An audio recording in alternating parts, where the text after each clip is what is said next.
January 13th, 2013. A chilly Sunday morning in Wisbech, Cambridgeshire. You know those mornings where everything feels quiet, almost too quiet. That's how it was until a discovery turned an ordinary day into the beginning of a nightmare. Inside a modest little bungalow lived 86-year-old Una Crown. She wasn't fragile or helpless, far from it. Friends say she was sharp, independent, and careful. She always kept her doors locked, always thought ahead. She was the kind of woman who didn't take chances. But that morning, her niece's husband arrived to pick her up for Sunday lunch, and what he found stopped him cold. Una was lying face down in her hallway. Her clothes had been set on fire. The walls were stained with smoke, and hidden beneath it all stab wounds to her chest and a vicious cut across her throat. And here's the part that shocks me every time.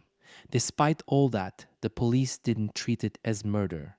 They suggested maybe it was a fire accident. Maybe she'd collapsed from a heart attack. But we know better now. That wasn't an accident. It was a crime hiding in plain sight. And because of that decision, a killer got to walk free for more than 12 long years. Before we talk about the crime, we need to talk about the woman. Because Una Crown wasn't just another name in a headline, she was the heartbeat of her little corner of Wisbech. She'd worked for years as a postmistress, the kind of job that meant everyone in town knew her face. At 86, she lived alone, but don't picture someone frail. Friends described her as sharp, cautious, and always thinking ahead. She double checked her locks. She didn't let strangers inside. She was careful almost to the point of being predictable. And that's what makes this story sting even more. Because if Yuna let you into her home, it meant she trusted you. It meant you weren't a stranger. That single detail hangs heavy over this whole case. Whoever did this, she probably knew them. She might have even opened the door herself. And to me, that's the part that hits hardest. Because it wasn't just violence, it was betrayal. Now here's where things go from tragic to unbelievable. When Yuna's body was discovered, you'd think police would lock the place down immediately, right? Secure every inch, treat it like the crime scene it was. But that's not what happened. Instead, officers waited 2 whole days before properly sealing off her bungalow. 2 days. And in that time, evidence that could have spoken loud and clear was wiped away. Floors were washed clean. Palm prints never taken. Blood evidence barely looked at. It was, as the coroner later admitted, a grave error of judgment. An error that would let a killer melt back into the shadows while Yuna's family was left with nothing but questions. And I can't shake this thought. If the scene had been handled right from the start, maybe justice wouldn't have taken more than a decade. While investigators stumbled, Yuna's family was left to live in a fog of grief. Imagine this. You lose someone you love, and instead of answers, you're told it was just a tragic accident, even when your gut screams otherwise. That's what Yuna's relatives faced. They buried her, knowing deep down the story didn't add up. And then came the hardest part, the waiting. Days turned into months, months into years. Still no justice, still no arrest.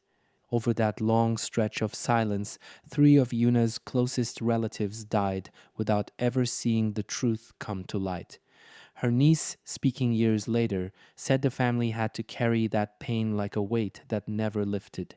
And here's what makes it even worse. Every holiday, every family gathering, there was an empty seat. Not just because Yuna was gone, but because the way her death was handled left the family with no closure. That's the kind of pain that doesn't just fade. It changes people, it lingers, and it fuels the demand for justice. For years, the case felt frozen. Leads dried up, the trail went cold. But here's the part that still blows my mind. The key to solving Una Crown's murder was there from day one. During her post mortem back in 2013, doctors had clipped Yuna's fingernails, a routine step, almost an afterthought. Those tiny clippings, sealed away in a box, were stored and then basically forgotten. Think about it. While the family grieved and the community wondered, the evidence sat quietly, waiting. It wasn't until a decade later, in 2023, that investigators decided to test those clippings using modern DNA technology, and that decision would crack the case wide open. It's wild to me that something so small, so overlooked, ended up holding the truth the police had missed all those years. Proof that sometimes justice doesn't come from a dramatic breakthrough, it comes from finally paying attention to the details everyone else ignored. 10 years after Una Crown was laid to rest, science finally spoke for her. In 2023, those forgotten fingernail clippings were retested with cutting edge DNA profiling, and the results explosive.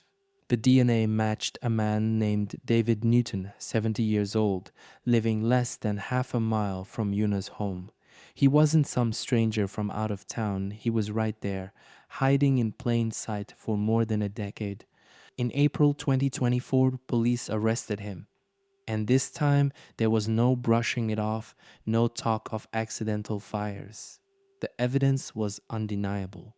One detective summed it up perfectly: you cannot hide forever. And you know what? He was right. Newton had lived freely for years while Yuna's family carried their grief. But those tiny clippings, the ones nobody thought twice about, finally caught up with him. It's almost poetic, isn't it? The very nails Yuna clipped herself became the thing that clawed the truth out of the dark. Fast forward to February 2025. After more than 12 years of silence, the truth was finally on trial at Cambridge Crown Court. Jurors listened to every detail: the botched investigation, the nail DNA, the life Yuna lived, and the way it was taken. The tension in that courtroom was thick enough to cut with a knife. And when the jury finally went to deliberate, they didn't come back quickly. It took them 29 hours and 13 minutes to reach a decision. That's nearly a day and a half of weighing evidence, debating and deciding whether David Newton was guilty of murdering an 86-year-old widow. In the end, the verdict came: guilty by a margin of 10 to 2. Gasps rippled through the courtroom. After all those years, someone had finally been held accountable. The very next day, on February 14th, 2025, sentencing was handed down. David Newton, 70 years old, a man who'd been living quietly less than half a mile from Yuna's home, was told he'd spend the rest of his life behind bars. The judge set a minimum of 21 years, meaning Newton will likely die in prison. As he stood there, expressionless, being led away in handcuffs, it felt like the case had finally come full circle. For 12 years, he'd thought he'd gotten away with it. But those fingernails said otherwise. After the sentencing, Cambridgeshire police did something rare. They stood before the cameras and apologized. They admitted their original investigation had been mishandled, that they'd made grave mistakes. For Yuna's family, it was a bittersweet moment. On one hand, the apology meant acknowledgement. On the other, it came far too late. Years had been stolen years where they could have had closure instead of silence. Her niece said the family had been broken by grief, and you can feel the weight of that statement. Justice had finally come, but it arrived with scars no apology could heal. So, what does this case tell us? It shows us how fragile justice can be, how a single bad call at a crime scene can bury the truth for over a decade. But it also shows us that science and persistence can drag that truth back into the light. Una Crown's life ended in betrayal, but in the end, her own fingernails carried the evidence that spoke louder than any excuse or cover up. After 12 long years, her family finally got to hear the word they'd been waiting for: guilty. and it leaves us with one haunting question. How many more cold cases are waiting silently for the day when overlooked evidence finally tells the story no one wanted to believe?